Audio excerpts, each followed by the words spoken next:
तो इसके लिए बातचीत को आगे बढ़ाते हैं और शुरुआत करते हैं सबसे पहले, जो कि बहुत ही इंपॉर्टेंट रिएक्शन है तुम्हारे इवन बोर्ड एग्जाम और किसी भी एग्जाम के लिए, सोडा लाइम टेस्ट या Oakwood reaction. Soda lime test shortcut ये है कि किसी कार्बोक्सिलिक एसिड को सोडा और लाइम के साथ हीट करें तो यहां से कार्बन डाइऑक्साइड निकाल दें, CO2 निकल गया और आपका प्रोडक्ट आ गया RH। और ये सोडियम कार्बोनेट कहां से आ गया? तो जो कार्बन डाइऑक्साइड निकलेगा वो एक एसिडिक गैस है और सोडियम हाइड्रोक्साइड एक बेस है, तो इन दोनों की आपसी रिएक्शन से वहां पर बन रहा होगा H2O plus sodium carbonate. Okay, अब ये सारा काम होता कैसे है कि तुमने कार्बोक्सिलिक एसिड को हीट किया वहां पर और आपको RH मिल गया, कार्बन डाइऑक्साइड रिलीज हुआ। तो इसकी मैकेनिज्म बताता हूं आपको, देखिए होता कैसे है। जब भी आपके पास कोई कार्बोक्सिलिक एसिड है RC डबल बॉन्ड OOH और हम कह रहे हैं कि उसको सोडा लाइम के साथ हीट करो, तो ये CO2 निकाल दीजिए, कार्बन डाइऑक्साइड माइनस कर दो और आपको एल्केन एज अ प्रोडक्ट मिल जाएगा। क्वेश्चन अराइज होता है ऐसा हुआ कैसे? जब आप इस कंपाउंड की रिएक्शन सोडियम हाइड्रोक्साइड से कराते हो जो कि एक बेस है, तो इसका OH माइनस इसके प्रोटॉन को रिलीज करा लेता है, मतलब वहां से वाटर निकल के बाहर आ जाएगा और RC double bond O minus Na plus आपको मिल जाएगा। और इसकी इक्विलिब्रियम भी फॉरवर्ड शिफ्टेड रहेगी। कारण इक्विलिब्रियम फॉरवर्ड क्यों शिफ्टेड रहेगी? क्योंकि कार्बोक्सिलिक एसिड स्ट्रॉन्गर एसिड है और वाटर जो प्रोड्यूस हुआ है वो रिलेटिवली वीकर एसिड है, तो इक्विलिब्रियम फॉरवर्ड भी शिफ्टेड रहेगा।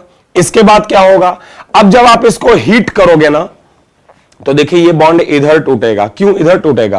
क्योंकि इससे इस कार्बन पर पॉजिटिव आएगा और प्लस और माइनस के बीच बनेगा डबल बॉन्ड, तो super leaving group carbon dioxide बाहर निकल जाएगा। और R की तरफ बॉन्ड टूटा है तो R minus Na plus carbon ion बनेगा। ये इस रिएक्शन का RDS भी है। अच्छा, कार्बन डाइऑक्साइड को बाहर निकालने में मदद करता है कैल्शियम ऑक्साइड, क्योंकि ये इसके साथ रिएक्शन करा के इसको प्रेसिपिटेट करा देगा। तो सोडियम कार्बोनेट भी बन सकता है और कैल्शियम कार्बोनेट भी। अगला स्टेप क्या है? अब आएगा कोई सॉल्वेंट। सॉल्वेंट मान लेते हैं वाटर, तो वाटर का H प्लस लेकर R माइनस वाटर के H प्लस को लेकर क्या बना लेगा? RH। और जो वाटर का OH माइनस बचेगा वो सोडियम से साथ मिलकर वापस क्या बना देगा? सोडियम हाइड्रोक्साइड, जो दोबारा इस्तेमाल हो जाएगा। बात समझ आई बात? कि वाटर आएगा, इसका H प्लस ही ले लेगा। क्यों? क्योंकि वाटर स्ट्रॉन्गर एसिड है, यहां पर वाटर स्ट्रॉन्गर है और जो RH बनेगा वो रिलेटिवली वीकर एसिड है। तो एक्चुअल में मैकेनिज्म ये है। एक बात का ख्याल रखिएगा कि अगर सॉल्वेंट वाटर के बजाय D2O हुआ, हैवी वाटर, तो RH के बजाय RD बनेगा। अगर सॉल्वेंट जो है वो H2O के बजाय D2O हुआ, तो जहां पर H प्लस जोड़ रहा है उसकी जगह D प्लस जुड़ेगा, तो RH के बजाय RD बनेगा। मतलब ये वाला हाइड्रोजन एक्चुअल में ये वाला हाइड्रोजन नहीं होता है। ये वाला हाइड्रोजन एक्चुअल में सॉल्वेंट से आता है। जैसे शॉर्टकट में तो हमको यही लगता है कि ये CO2 निकल गया और RH बचा, लेकिन एक्चुअल में ये हाइड्रोजन सॉल्वेंट से आया है। तो सॉल्वेंट अगर D2O हुआ, हैवी वाटर, तो RH के बजाय RD बनेगा। एक तो ये बात। दूसरी बात ये कि देखिए RDS में कार्बन आयन बना है, और अगर RDS में कार्बन आयन बना है तो मैं ये कह सकता हूं कि कार्बन आयन इस रिएक्शन का इंटरमीडिएट है और rate of reaction stability of carbon ion पर डिपेंड करेगी। मतलब directly proportional to withdrawing group and inversely proportional to donating group, जैसा कि हम लोगों ने पढ़ा है पीछे, ठीक है। और ये लैब मेथड भी है प्रोडक्शन का एल्केन का। तुम्हारी जानकारी के लिए बताऊं कि इस मेथड से तुम एल्केन भी बना सकते हो, एल्कीन भी और एल्काइन भी। कैसे?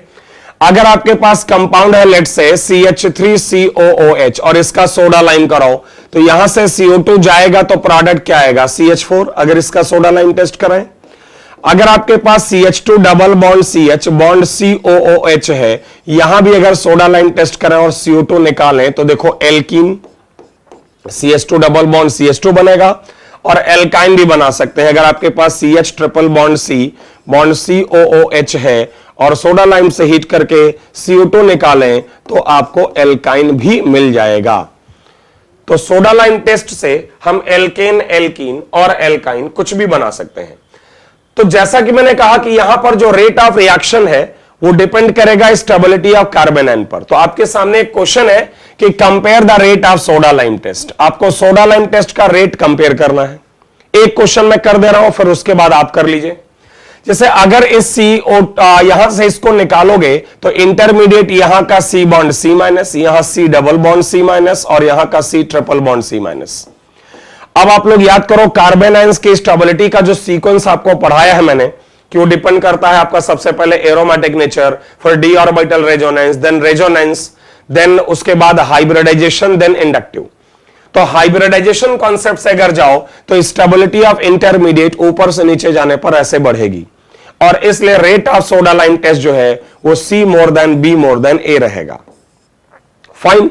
अब मैं चाहूंगा आप लोग वीडियो को पॉज करिए, इन क्वेश्चंस को सॉल्व करिए, और उसके बाद जो है जो मैं सॉल्यूशन बता रहा हूं उसको कंपेयर करिएगा।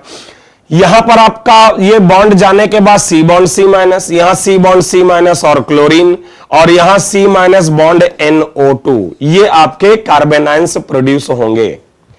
अगर आप स्टेबिलिटी पॉइंट से जाओगे तो C सबसे ज्यादा स्टेबल है, कारण C का जो नेगेटिव है ना, अगर आप NO2 के स्ट्रक्चर को थोड़ा एक्सपेंड कर दें तो C का जो माइनस है वो इस हाथी के साथ रेजोनेट हो रहा है, मतलब -M इफेक्ट लग रहा है। जो C का नेगेटिव है वो डबल बॉन्ड O के साथ -M इफेक्ट में है, तो C के बाद आएगा शायद B, और B के बाद स्टेबिलिटी में A, और यही रेट ऑफ रिएक्शन का भी सीक्वेंस हो जाएगा। अगले केस में कार्बन ट्रिपल बॉन्ड कार्बन, एक अच्छा क्वेश्चन है।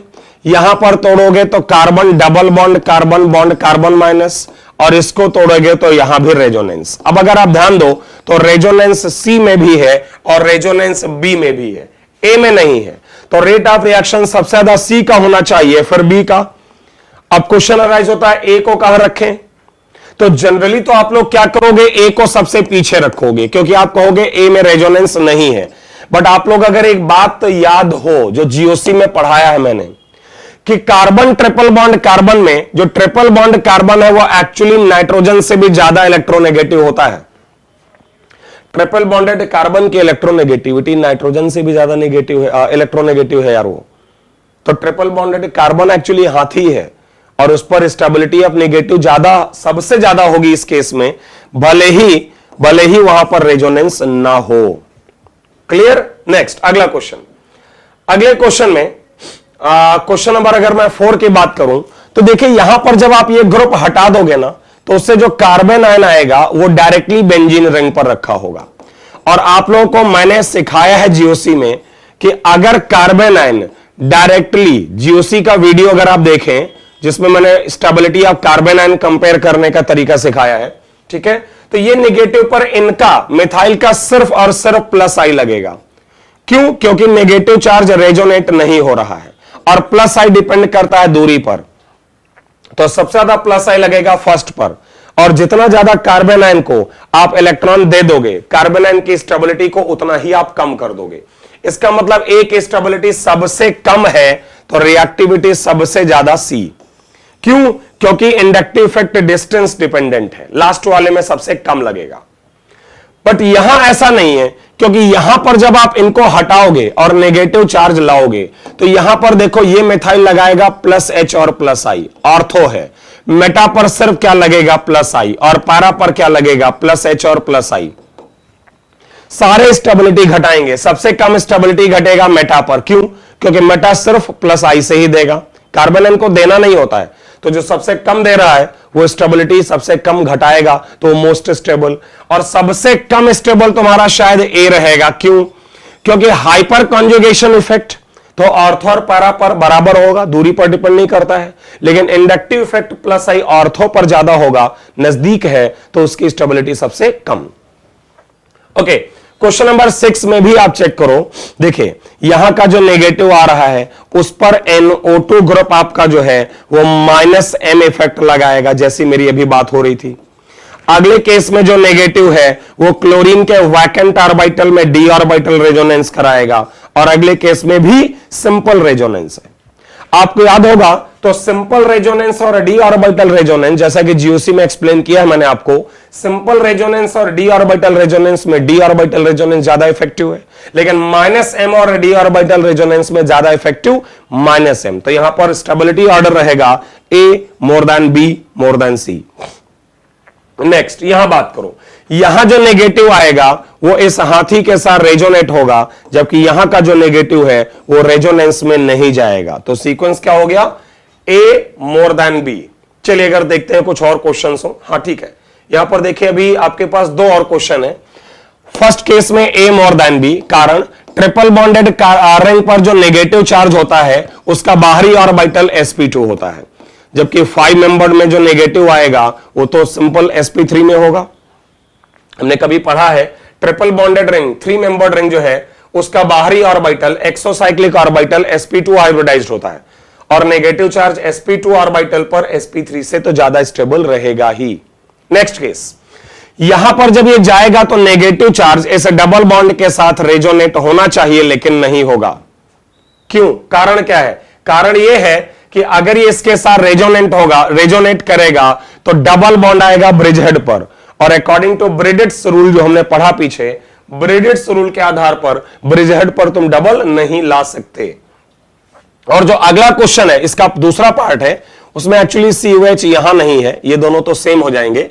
यहां का जो COOH है वो कुछ यहां ले लेते हैं, और इस कंडीशन में जब ये जाएगा तो यहां का नेगेटिव इसके साथ रेजोनेट करेगा, इसलिए A और B में ज्यादा रिएक्टिव B रहेगा।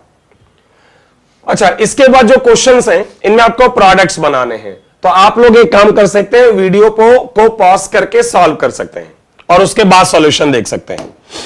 मैं बना रहा हूं, अगर ये CO2 हटेगा तो बनेगा CH4, यहां पर भी CO2 हटेगा तो बनेगा प्रोपेन, यहां पर हटेगा है ना, तो ये कायरल एटम ही नहीं रह जाएगा क्योंकि दोनों तरफ HH आ जाएगा, और ये ET नो कायरल एटम। यहां हटेगा, नेगेटिव आएगा, वहां हाइड्रोजन जुड़ेगा तो डबल बॉन्ड ऐसे कुछ बन जाएगा। हां, लेकिन इतना जरूर कहूंगा कि यहां दो प्रोडक्ट होंगे, एक ये और एक ये। सॉरी 1 मिनट, एक प्रोडक्ट तो बनाया है मैंने और दूसरे प्रोडक्ट में कार्बन 14 यहां आएगा। अच्छा, ऐसा क्यों बोल रहा हूं, क्योंकि यहां पर जो कार्बन 14 है पाई बॉन्ड के साथ, और ये जो नेगेटिव चार्ज होगा, और हम कहते हैं कि इंटरमीडिएट अगर रेजोनेट हो सकता है तो उसका दूसरा स्ट्रक्चर भी आप कंसीडर करोगे, है ना। फिर प्रोटॉन यहां भी जोड़ सकता है और यहां भी जोड़ सकता है। क्लियर। नेक्स्ट, यहां पर आप CO2 हटा दोगे, प्रोडक्ट आपका आ जाएगा बेंजीन। यहां पर भी CO2 हटा दो, प्रोडक्ट आ जाएगा कार्बन बॉन्ड, यहां क्या आएगा, ड्यूटीरियम। क्यों ड्यूटीरियम आएगा, क्योंकि जब ये भागेगा तो इस पोजीशन पर अटैक कौन करेगा, NaOD है ना, और NaOD का मतलब वहां पर सॉल्वेंट D2O, पीछे बता चुका हूं कि अगर NaOD लिखा है दैट मींस कि जो सॉल्वेंट है वो D2O है।